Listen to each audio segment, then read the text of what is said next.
Orang yang menyukaimu tidak akan membutuhkan itu, dan orang yang tidak menyukaimu tidak percaya itu. Ya sudah, laksanakan. Dengan filosofi yang kita kenal, orang naik keledai ayah dan anak itu nggak akan pernah selesai. Orang Jawa bilang durusi cangkeme wong nggak akan selesai. Saya sebenarnya semacam kayak di Plekoto, Mas. Kenapa saya baru pulang kok jadi ketua wilayah? Padahal padahal masih muda ya, maksudnya yang generasi di atas jenengan kan banyak. Anggota wilayah Jawa Tengah itu saya paling muda.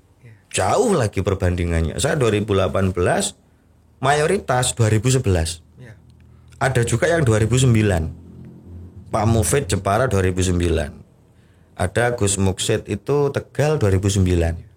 Yang lainnya seperti Pak Ali Makmun Taufiki, ada Halim, ada Pak Sobirin. Itu senior semua. 2011.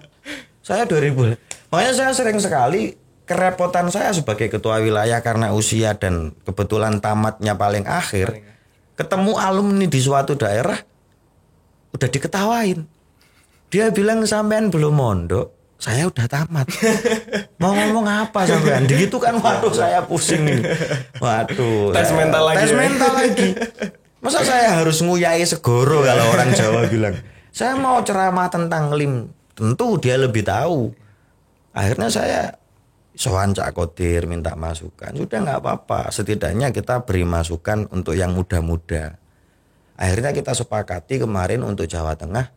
Fokus LIM itu kepada alumni mulai tahun 2010 ke sini. 10, 11, 12 sampai sekarang. Jadi lebih gampang ordinirnya. Tapi ini unik, Beb. Karena mungkin ya jiwa santri itu tawaduk biasanya. Ya, betul. Ada yang sepuh, itu aja jangan saya seperti itu. Tapi jenengan akhirnya mau gitu untuk menjadi ketua. Sampean kalau tahu prosesnya mesti nggak percaya kok. Gimana? Jadi gini. Ini kan sebenarnya sudah di skenario lama sama orang-orang yang menginginkan LIM wilayah itu terbentuk. Kebetulan waktu itu saya jadi ketua LIM cabang Purworejo. Masih di cabang di ranah kabupaten. Saya ketua LIM dan itu waktu itu saya masih awam sekali pengetahuan LIM. Setahu saya memang LIM itu cuma sebatas ngurusi safari Ramadan. Udah setahun sekali. Menempatkan delegasi, cari dana dan sebagainya, cari tempat lokasi. Ya gitu-gitulah.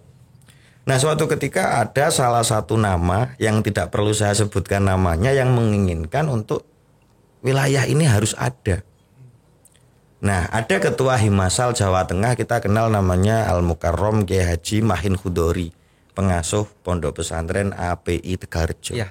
Kita panggil Gus Mahin gitu aja. Gus Mahin ini kebetulan akan mengadakan Muskerwil Himasal se-Jawa Tengah. Nah, waktu itu wilayah. Ya, karena memang beliau ketua Himasal Jawa Tengah. Muskerwil, musyawarah kerja wilayah se-Jawa Tengah, Himasal. Akhirnya beliau ini bagaimana kalau kita undang LIM-nya sekalian? Ya sudah, LIM-nya diundang. Dari berbagai macam LIM cabang itu diundang semua? Ya, dari daerah-daerah yang sudah terbentuk LIM itu diundang semua. Nah, suatu ketika saya curiga, ini pasti saya mau dikandidatkan ini kan. Padahal rumah saya Purworejo sama Tegarjo ini kan deket. Kalau Kediri Nganjuk lah, deket 1 jam. 1 jam nyampe. Saya sengaja berangkat itu telat, Mas. Sengaja telat. Saya berangkat dari rumah itu setengah 12. Sampai lokasi katakan jam 1 lah. Santai-santai di luar nunggu acara. Saya dipanggil sama teman saya, ayo naik, ditunggu. Tak pikir sudah selesai ini. Udah dipilih, dibentuk, sudah selesai. Udah saya datang, duduk. Saya dibuatkan kopi. Belum saya minum kopinya, masih dibuatkan. Cak Kodir langsung ngambil mic. Sudah, semua sepakat ya dengan pilihan saya. Sepakat. Ya udah kalau gitu saya pilih ya Fakih. Saya kaget ya, lu. Saya nggak tahu apa-apa. Gimana ceritanya? Bingung saya ini kok jadi semacam waduh di Plekoto ini. Tapi alhamdulillah wa syukurillah yang saya syukuri semua ini mendukung. Sepakat ngacung semua. Akhirnya ya udah dipilihlah saya Saya diberi waktu sama Cak Kodir. Kita berikan waktu ketua yang baru untuk memberikan sambutan. Sudah saya sambutan. Tuh saya bingung mau ngomong apa. Waktu itu saya benar-benar nggak tahu. LIM itu apa, kerjanya harus bagaimana. Disitulah saya mulai harus untuk lebih memahami. Saya sering sowan Cak Kodir ke Lirboyo. Saya sering loh Mas, walaupun jauh rumah saya Purworejo Kediri itu saya sering juga bolak-balik Purworejo Kediri sebatas sowan Cak Kodir atau Cak Zulfa atau siapa itu sering saya. Saya membagi waktu keliling seluruh kabupaten. Saya data betul, termasuk kemarin menjelang safari ini saya menginginkan seluruh kabupaten harus mengadakan safari. Ada titiknya masing-masing. Ada titiknya masing-masing. Alhamdulillah lah. Walaupun belum 100% tapi sudah di atas 95%. Mendekati 100. Mendekati 100. Beberapa kabupaten yang tidak mengadakan tapi bergabung. Kayak kabupaten katakan plat R meliputi Banyumas, Purbalingga, Banjarnegara, Cilacap. Ini menjadi satu. Plat AD, Soloraya, Sragen itu jadi satu. Di daerah yang belum pernah terbentuk LIM yaitu Klaten. Akhirnya mereka menentukan satu titik safari yaitu di Kabupaten Klaten. Ini kan Masya Allah. Iya. Luar biasa. Yang belum terjamah akhirnya terjamah. Terjamah. Daerah PKI dulu Klaten itu kita kenal daerah abang lah. Ya. Akhirnya ya luar biasa. Di Wonogiri yang kita kenal 100% pendatang. Ya. Daerah 100% pendatang. Gimana kita mau berdakwah? Kita adaptasi aja susah. Iya. Tapi itulah resiko. Tadi saya bilang tidak ada perjuangan yang gampang. Pasti semuanya ada Pasti ada resiko, pasti berat. Kalau gampang bukan berjuang namanya. Iya. Itu begitulah kurang lebihnya. Ya. Setelah membahas tentang LIM dan jenengan dakwah di masyarakat itu kan media-media fisik ya. Ya, media-media yang ada di depan mata. Kemudian sekarang kita dihadapkan dengan tantangan zaman yang berupa media sosial. Ya, betul. Itu kalau tanggapan jenengan dakwah via media sosial itu gimana? Kalau saya menanggapi itu positif. Artinya begini, era digitalisasi itu harus kita sambut dengan sukacita. Dengan kaidah ya kita semua hafal lah, wal akhdhu bil jadidil aslah. Iya harus, tidak mau hafadhu ala qadimi sholih saja, tapi kita harus wal akhdhu bil jadidil aslah. Artinya begini, bangsa pasar kita itu sekarang adalah kaum milenial.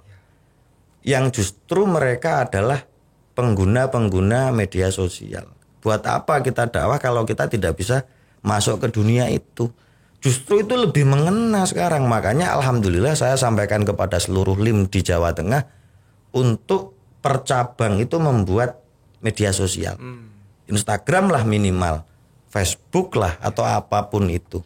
Kita masukkan konten-konten yang sifatnya dakwah. Mungkin kayak sekarang Ramadan, fadilah taraweh keberapa, kultum ya itu luar biasa. Jadi perlu, kalau saya pribadi dakwah bil medsos itu dakwah bil medsos itu menurut saya hukumnya fardu kifayah. Harus itu. Iya. Harus. Jadi memang ya sebagai tantangan zaman ya Pip ya. Kita mau nggak mau dihadapkan dengan itu karena emang siapa sih sekarang yang nggak punya HP? Ironisnya gini Mas, yang bikin kita semua itu harus merasa ironis tadi itu, merasa kasihan kepada awam.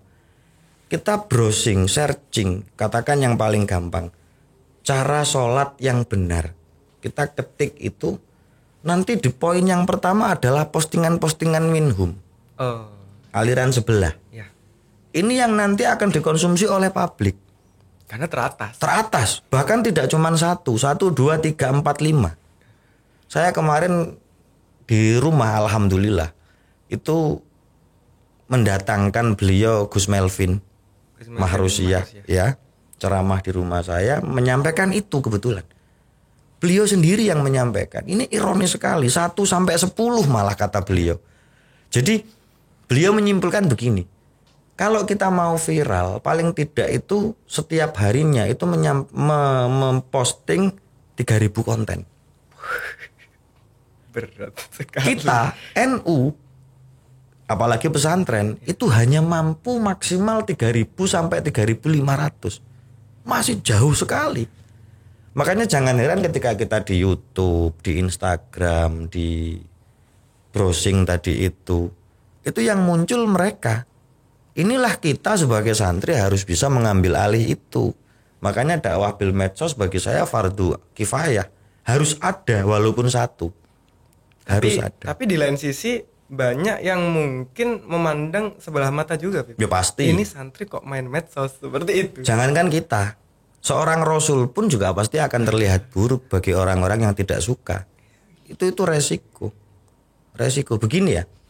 Saya cocok quotes-quotes yang viral di Instagram atau di mana itu yang Sayyidina Ali karamallahu wajhah itu. Beliau kan menyampaikan begini, jangan sampaikan siapa dirimu. Orang yang menyukaimu tidak akan membutuhkan itu, dan orang yang tidak menyukaimu tidak percaya itu. Ya sudah, laksanakan. Dengan filosofi yang kita kenal orang naik keledai ayah dan anak itu nggak akan pernah selesai. Orang Jawa bilang durusi cangkeme wong nggak akan selesai. Artinya begini, Rasul yang makhluk sempurna nggak punya dosa sampai detik ini itu masih ada orang yang nggak suka. Sekelas Rasul sampai detik ini loh, yang nggak suka masih ada. Masa kita nggak mau digitukan? Ya, itu resiko. Santri kok main media sosial dan itu sudah lah. Yang penting ada dampak positif bagi masyarakat. Kalau kata guru saya gini, setidaknya orang yang suka dan yang tidak suka lebih banyak yang suka, laksanakan. Jadi pertimbangannya cukup di situ. Iya. Kalau sudah sampai yang tidak suka itu mendominasi, saatnya kamu evaluasi, introspeksi. Pasti, karena banyak yang nggak suka. Kalau masih banyak yang suka, sudah. Berarti masih baik-baik saja. Masih baik-baik saja. Dan nggak mungkin ada orang yang 100% suka. Podcast malam hari ini pasti banyak yang nggak suka. Tapi juga banyak yang suka gitu loh. Jadi udahlah jalani aja, maafi saya tidak ada masalah. Gitu-gitu aja wong ini positif. Simpel ya Beb ya. Maksudnya nggak usah terlalu mikirin omongan orang lain sebenarnya. Ya. Kalau mau maju ya tinggal jalani aja. Selama itu positif. Artinya memang gini ya. Setan itu adalah makhluk yang terkenal tidak pernah putus asa. Nah, kan gitu. Masa setan nggak putus asa, kita putus asa. Dia goda kita dengan semacam itu biar kita turun semangat, down semangat. Ndablek aja. Orang Jawa bilang gitu. Apa ndablek itu? Sudahlah, emang gue pikirin. Ngeyel, emang gue pikirin. Udah cuek aja. Karena nggak akan ada selesainya gitu loh. Orang-orang, saya kemarin cerita itu yang tadi masalah jadi ketua LIM, saya keliling Jawa Tengah muter-muter. Bahkan di grup LIM-nya itu sendiri, grup WhatsApp LIM, yang komplain banyak. Ini over, ini apa, belum dilantik udah gini. Terus saya harus gimana? Ya udah, ngapain dipikir? Cuek, terobos aja. Ya alhamdulillah kan sekarang begini kan akhirnya. Kemarin saya mengadakan pelantikan di Jawa Tengah itu di Wonosobo tanggal 9 Januari. Itu yang nggak suka banyak. Ini gimana pandemi COVID malah buat acara. Akhirnya mereka nggak klarifikasi dong biar saya jelaskan. Kita bikin protokol, kursi kita batasi jarak 2 meter.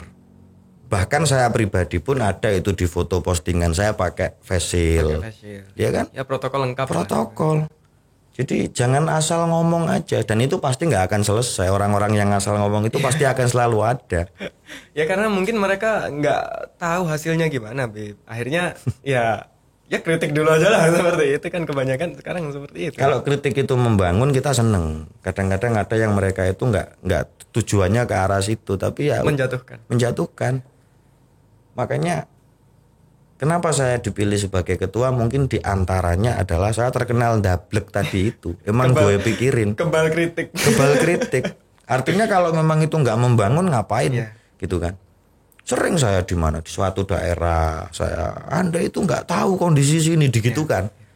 Saya soal Cak Kodir, Cak begini. Cak Kodir, alah sama aja, saya juga digitukan dulu kan. Sampean masih enak. Saya itu pernah mau kunjungan ditolak. Seorang Cak Kodir loh itu. Wah, kunjungan ditolak. Jangan ke tempat saya lah, Cak. Saya belum siap. Ditolak. Ya Allah. Saya semakin semangat. Saya kadang mikirnya gini, Mas. Saya itu siapa dan apa? Kita lihat perjuangan beliau Cak Kodir. Di Jawa Tengah ada Gus Mahin tadi itu Himasal. Kemudian kita lebih tinggi lagi ke Allah yarham Mbah Yai Idris. Sekarang yang masih hidup Mbah Yai Anwar. Muga-muga panjang umur, amin. Sehat. Pada para masyayikh. Saya malu kalau saya jujur ini di depan orang banyak podcast ini, di shooting ini. Saya kadang yang membuat saya manusia biasa Mas ya. Saya punya capek, saya punya males, kadang-kadang saya down. Sifat-sifat manusiawi. Yang bikin saya kembali prima, kadang-kadang saya di perjalanan itu di mobil ke suatu tempat yang saya males banget sebenarnya mau ke sana. Saya cuman buka HP, mandangin foto mas saya. Mbah Yai Idris, Mbah Yai Anwar, Mbah Yai Kafa. Saya mikir, Masya Allah, beliau yang sudah sepuh, super sibuk, tanggungan banyak, tanggung jawabnya luar biasa. Beliau enteng sekali. Masa saya yang masih nganggur kayak gini, nggak ada apa-apa, udah orang Jawa bilang ngelokro. Ngapa? Nggak ada gunanya hidup kalau udah kayak gitu. Udah langsung semangat.